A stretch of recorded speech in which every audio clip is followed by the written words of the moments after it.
Everything is fine. Okay, एक बार फिर से आप सभी का स्वागत है आपके अपने फेवरेट यूट्यूब चैनल इंग्लिश कोना में।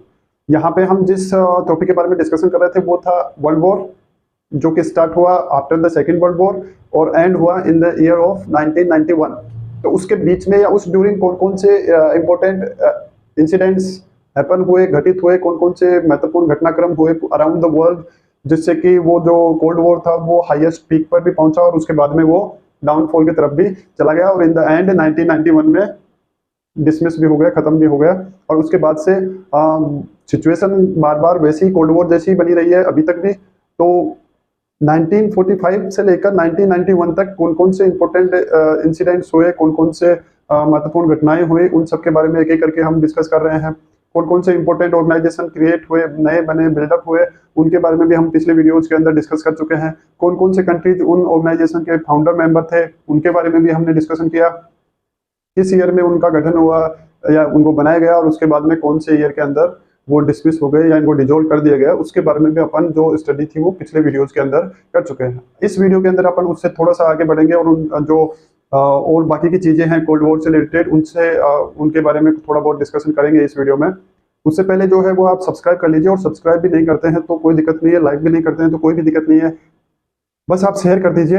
क्योंकि हमारा जो एम है, हमारा जो पर्पज है ये वीडियो बनाने का या ये हार्डवर्क करने का, वो केवल इतना सा है कि ज़्यादा से ज़्यादा स्टूडेंट्स के पास में ये वीडियो पहुंचे, जिससे कि उनके अंडरस्टैंडिंग में या उनकी लर्निंग में या उनकी स्टडी में कोई भी प्रॉब्लम हो, कोई भी उनके सीखने में या समझने में दिक्कत हो रही हो, वो दूर हो सके। हमारी कोशिश उन प्रॉब्लम्स को सोल्व करने की है। बाकी आप जो है वो आई होप ज़्यादा से ज़्यादा शेयर करेंगे ही और सब्सक्राइब भी कर लेंगे। शेयर करेंगे तो सब्सक्राइब भी कर लेंगे, मुझे पूरी उम्मीद है। तो अपना जो सपोर्ट है वो बनाए रखिए। सपोर्ट जो है वो सब्सक्राइब या लाइक करके नहीं, शेयर करके बनाए रखिए, ठीक है। सब कुछ चीज़ें आपको यहाँ पे अंडरस्टैंड करने के लिए मिल रही हैं या मिलेंगी भी आगे फ्यूचर में। और एक लाइक आएगा या एक व्यू आएगा उससे भी आई डोंट केयर, क्योंकि ये जो अब जर्नी स्टार्ट हुई है वो चलती ही जाएगी, वो रुकेगी नहीं। वो ये जर्नी व्यूज या लाइक्स इनके लिए वेट नहीं करेगी, कंटिन्यूसली फ्लो करेगी। तो बने रहिए साथ, वीडियो को पूरा देखा कीजिए, क्योंकि पूरा देखेंगे तभी पूरी बात समझ में आएगी। अधूरी बात ना तो समझ में आती है और ना ही हमारे लिए वो कोई यूजफुल होती है। तो पूरा देखिए वीडियो को। चलिए शुरू करते हैं आज का वीडियो, जो कि हमारा होने वाला है आज। टॉपिक तो हमारा चल रहा है कोल्ड वॉर,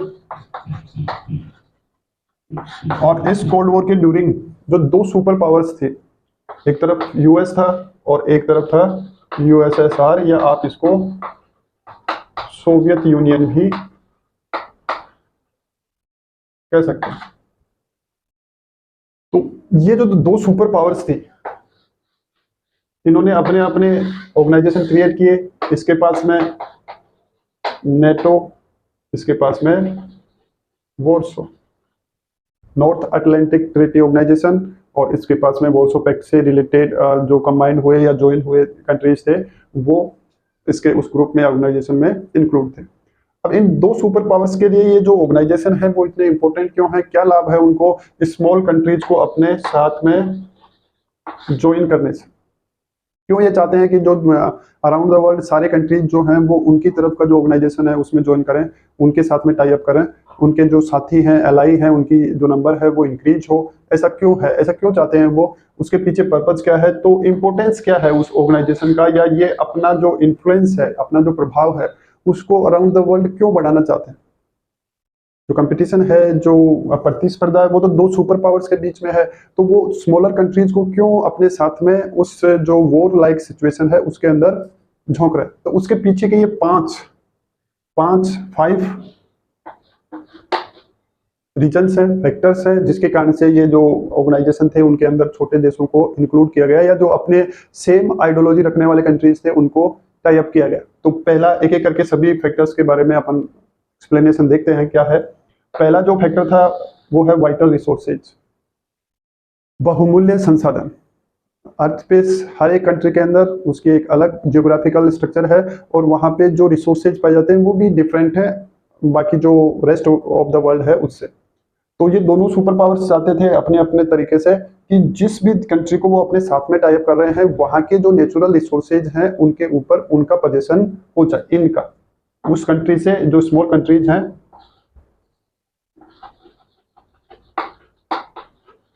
उनका पोजीशन खत्म कर दिया जाए, या फिर उसके साथ में पार्टनरशिप कर ली जाए, जिससे इनकी इकोनॉमी को फायदा हो, सुपर पावर की इकोनॉमी को फायदा हो, और साथ ही साथ कुछ मात्रा में इन सम अमाउंट उस स्मॉल कंट्री की इकोनॉमी को भी सपोर्ट मिले, सहारा मिले। ये इनका पहला मकसद था, पहला पर्पस था किसी भी देश को अपने साथ में मिलाने। दूसरा है टेरिटरी, उसको क्षेत्र मिलता था, जगह मिल जाती थी सुपर पावर को, किस लिए? अपनी जो मिलिट्री एस्टेब्लिश है उसको वहां पे उस अपना मिलिट्री बेस बनाने के लिए, या अपनी जो आर्मी है उसको वहां पे पोस्ट करने के लिए, इन सब चीजों के लिए एक एरिया मिल जाता था डिफरेंट डिफरेंट लोकेशंस पे इन द वर्ल्ड। क्योंकि वो एक जगह पे सुपर पावर्स जो है वो एक जगह पे बैठे रहकर जो उससे दूर के कंट्रीज हैं उन पे ना तो वो वॉच कर सकते हैं, उनको वहां पे क्या क्या एक्टिविटीज हो रही है उनका भी पता नहीं है, तो उसके लिए उनको टेरिटरी उपलब्ध हो जाती थी। जैसे उनका कोई नया पार्टनर, कोई जो छोटा कंट्री है या फिर बड़ा कंट्री है, वो उसके साथ में टाई अप होता था। तीसरा जो मेन रीजन था वो है लोकेशंस। उनको जैसे यूएस, इसके साथ में कोई भी एक देश जैसे फ्रांस है, अब यूएस आर्मी अपना बेस फ्रांस के अंदर रख सकती है, बना सकती है, और अब जब यूएस आर्मी यहाँ फ्रांस में होगी तो फ्रांस के जो नेबरिंग कंट्रीज है उनके ऊपर वो नजर भी रख सकता है और उसको स्पाई भी कर सकता है, मतलब जासूसी भी कर सकता है कि वहां पे क्या हो रहा है। और जैसे जैसे ये इसके नजदीक वाले कंट्रीज के अंदर अपना जो इन्फ्लुएंस है वो बढ़ाएगा, इसके ऊपर भी इसकी जो स्पाई करने का जो तरीका है, टेक्नोलॉजी है, वो ज्यादा इफेक्टिव हो जाएगी, ज्यादा प्रभावी हो जाएगी, क्योंकि नजदीक से वॉच कर पाएगा। वो सेम सिस्टम इसका इसके साथ में है। ये भी चाहता है कि ये जितना इसके नजदीक पहुंच जाए उतना अच्छा है। यूएस चाहता है कि वो जितना जल्दी नजदीक यूएसएसआर या रशिया के नजदीक पहुंचे वो उसके लिए ज्यादा बेटर है। तो इसके लिए उसको लोकेशंस मिल जाती थी। जैसे चाइना जो है ये भी सुपर पावर बनने की तरफ जा रहा है कि ये दो तो पहले से है, ये तीसरी मैं बनूंगा, मैं नहीं, ये सोचता है। अब इसको जो काउंटर करने के लिए इधर इसके पास में एक पड़ोसी देश है ना, तो अब इसके लिए इसने क्या किया, जो हमारा पड़ोसी एक और नेबरिंग कंट्री है, जैसे ये साउथ पार्ट है इंडिया का, यहाँ पे एक कंट्री है श्रीलंका।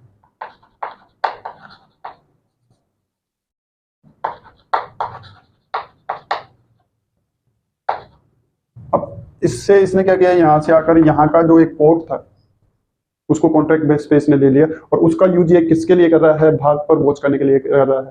इसने एक जो पोर्ट है वो यहाँ पाकिस्तान में भी ले रखा है उधारा, किस पे नजर रखने के लिए, इंडिया पे नजर रखने के लिए, उसकी जासूसी करने के लिए। नाम जरूर वो पोर्ट को कॉन्ट्रैक्ट पे लेने के लिए वो अपना बिजनेस बता रहा है कि हमारे को बिजनेस में फायदा हो, या हमारे जो व्यापारिक रास्ते हैं, या मतलब बहुत सारे एक्सक्यूजेज हैं उसके पास में इन सब कामों करने के लिए। तो वो ये उसको एक फैसिलिटी मिल जाती है उस देश को किसी अपने नेबरिंग कंट्री पे या अपने जो एनिमी कंट्री है उसके ऊपर जासूसी करने की, तो लोकेशन प्रोवाइड हो जाती है। इससे फोर्थ जो वाइटल रीजन है उस डिफरेंट कंट्रीज को अपने साथ में लाने का या उसके साथ में अलाई करने का, वो है इकोनॉमिक सपोर्ट, आर्थिक समर्थन या आर्थिक सहारा, सपोर्ट।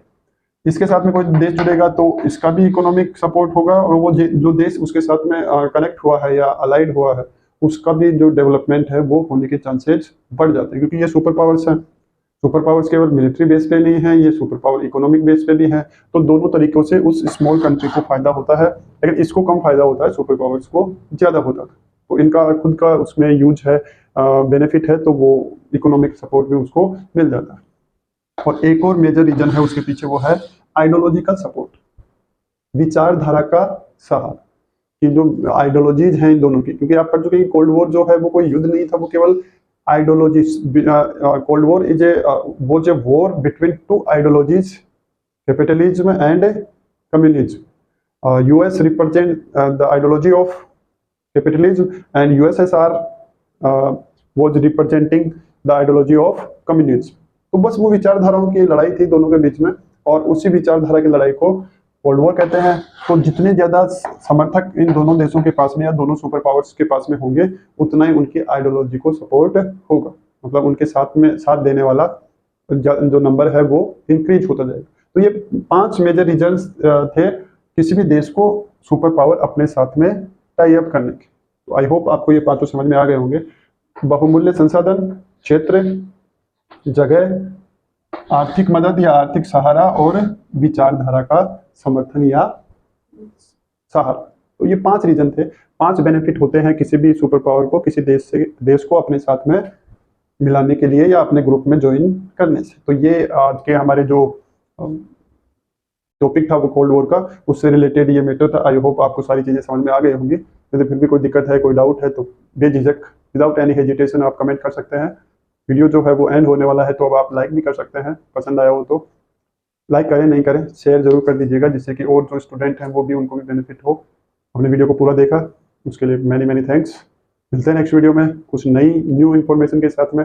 और यहाँ जो आपको मिलने वाला है वो और कहीं नहीं मिलने वाला। चीज़ें सारी सेम सी रहती हैं हर जगह, लेकिन जो तरीका, जो ओरल एक्सप्लेनेशन या रिटर्न एक्सप्लेनेशन जो आपको यहाँ पे मिलने वाली है, वो और कहीं नहीं मिलने वाली, क्योंकि हर इंडिविजुअल अराउंड द वर्ल्ड, पूरे विश्व में सबसे अलग होता है। तो है ना, तो जो चीज़ें आपको यहाँ पे पढ़ने को मिलेंगी वो और कहीं नहीं मिलेंगी। तो शेयर कर दीजिए, सब्सक्राइब आपने कर ही लिया होगा, लाइक करें नहीं करें कोई दिक्कत नहीं, वो आपकी मर्जी पे डिपेंड करता है। बस शेयर करते रहिए और सपोर्ट करते रहिए। मिलते हैं नेक्स्ट वीडियो में। See you soon in the next video. Till then, good night, take care, bye bye, thank you.